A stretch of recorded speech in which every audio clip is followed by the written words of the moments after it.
Hello, नमस्ते। तो आज फिर मैं नेहा एक नई कहानी के साथ उपस्थित हूँ और हर कहानी की तरह ये कहानी भी बहुत अच्छी कहानी है। सबसे पहले मैं इस कहानी का शीर्षक बता देती हूँ। इस कहानी का शीर्षक है चमेली का फूल। तो ये जो कहानी है ये गुरु नानक जी के जीवन से जुड़ी हुई कहानी है। अपने जीवन में गुरु नानक जी ने बहुत से धार्मिक कार्य किए और इन्हीं धार्मिक कार्यों के चलते एक बार उनका मन हुआ कि वो मुल्तान जाकर भी धार्मिक कार्य करें और धर्म प्रचार के कार्य में अपना योगदान करें। तो वो मुल्तान पहुँचे और वहाँ जाकर उन्हें पता चला कि यहाँ पर पहले से बहुत सारे धर्म प्रचारक और संत महात्मा कार्य कर रहे हैं। और इसी प्रकार वहाँ जो संत महात्मा थे, धर्म प्रचारक थे, उन्हें मालूम हुआ कि गुरु नानक देव यहाँ पर पधारे हैं और वे धर्म प्रचार के कार्य के लिए यहाँ पर आए हैं। अब जब बाकी संतों को ये मालूम हुआ तो कुछ संतों के मन में ये प्रश्न था कि भैया ये गुरु नानक देव यहाँ पर क्यों आए हैं। यहाँ तो पहले से इतने सारे धर्म प्रचारक हैं, पहले से इतना अच्छा कार्य चल रहा है, फिर गुरु नानक देव को यहाँ पर आने का क्या औचित्य रहा होगा। उन्हीं में से एक महान संत थे। उन्होंने अपने शिष्य को बुलाया और उसे एक दूध का कटोरा देकर ये समझाया कि गुरु नानक देव हमारे मुल्तान में आए हैं किसी मंशा से, तुम मेरी ओर से ये कटोरा उनके पास ले जाओ और उन्हें ये भेंट कर देना। तो शिष्य ने बिल्कुल वैसा ही किया। शिष्य अपने गुरु की बात टाल ही नहीं सकता था। उसने अपने गुरु से उनसे वो कटोरा लिया और गुरु नानक के पास पहुंचा और उन्हें वो कटोरा भेंट स्वरूप प्रदान कर दिया। तो गुरु नानक जी उस कटोरे को लेने के पहले देखते रहे। कुछ उन्होंने मन ही मन सोचा, मुस्काए और फिर वो बाहर की तरफ गए और वहाँ से एक चमेली का फूल तोड़कर लाए और वो जो दूध का कटोरा था उसके ऊपर उन्होंने उसको सजा दिया। और जो शिष्य था उससे कहा कि ये कटोरा तुम ले जाकर अपने जो गुरु हैं, जो भी संत हैं, उन्हें ले जाकर दे दो।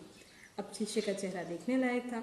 शिष्य को बहुत बुरा लगा कि जो महात्मा है इन्होंने इस कटोरे को लेने की बजाय, इसे ग्रहण करने की बजाय इस पर एक फूल रखकर वापस दे रहे हैं।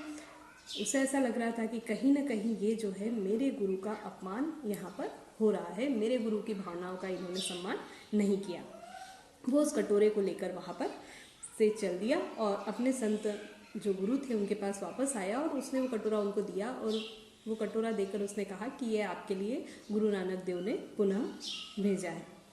तो संत जो थे उस कटोरे को देखकर खुश हो गए और फिर उन्होंने जो अपने शिष्य का चेहरा देखा तो उन्होंने देखा कि ये जो शिष्य है ये तो कुछ गुस्से में नजर आ रहा है। वो पूरी मनोदशा जो शिष्य की थी वो समझ गए कि आखिर शिष्य के मन मस्तिष्क में क्या बात चल रही है, आखिर शिष्य क्या सोचकर परेशान है। तो उन्होंने उस शिष्य को कहा कि तुम फालतू ही गुस्सा कर रहे हो, ये गुस्सा करने वाली कोई बात नहीं है। इस कटोरे के माध्यम से मैंने गुरु नानक देव के पास एक प्रश्न का पहुंचाया था और उस प्रश्न का उत्तर उन्होंने बड़े अच्छे से इसी कटोरे के माध्यम से मुझे वापस दिया है। तो शिष्य अचंभित हो गया। शिष्य ने कहा कि कैसा प्रश्न। तब गुरु नानक ने कहा कि भैया प्रश्न एक ऐसा है कि मैंने इस कटोरे के माध्यम से उनको ये कहा था कि यहाँ पर पहले से इतने धर्म प्रचारक हैं, इतने संत महात्मा हैं, तो आप यहाँ पर क्या करने आए हैं और आप यहाँ पर कहाँ और कैसे रहेंगे। तो जो गुरु नानक थे उन्होंने कहा कि मैं तो उस फूल के माध्यम से, उस कटोरे पर जो फूल लगाया उसके माध्यम से उनका उत्तर ये था कि मैं तो यहाँ पर अपने कार्य के लिए आया हूँ, भगवान के कार्य के लिए आया हूँ और मैं अपने कार्य से किसी को कोई परेशानी नहीं होने दूंगा और ना ही किसी को इससे कोई परेशानी होगी।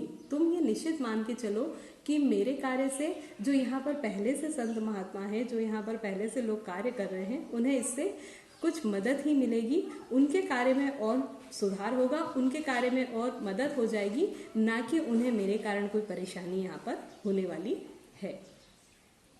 तो जो संत थे उनकी बात सुनकर शिष्य बड़ा खुश हुआ। वो उस प्रश्नोत्तरी के माध्यम से उनके भावों को समझ गया था और गुरु नानक ने उस कटोरे पर जो एक चमेली का फूल लगाकर ये बताया था कि जो भी कार्य चल रहा है मैं उसकी सुंदरता को बढ़ाऊंगा, मैं उसमें और सहयोग करूंगा, उसे और अच्छा करूंगा, ना कि मेरे आने से इसमें कोई दुविधा उत्पन्न होगी। तो जो संत थे वो गुरु नानक के इस सांकेतिक उत्तर से बड़े प्रसन्न हुए और शाम को ही वो संत गुरु नानक के पास पहुँचे और उनसे आग्रह किया कि जब तक वो मुल्तान में ठहरे हैं तब तक वो उनके आश्रम में ही ठहरे। और वो संत गुरु नानक को अपने साथ अपने आश्रम में ले आए और जब तक वहाँ पर गुरु नानक जी रहे उन्हीं संत के आश्रम में रह के उन्होंने अपना कार्य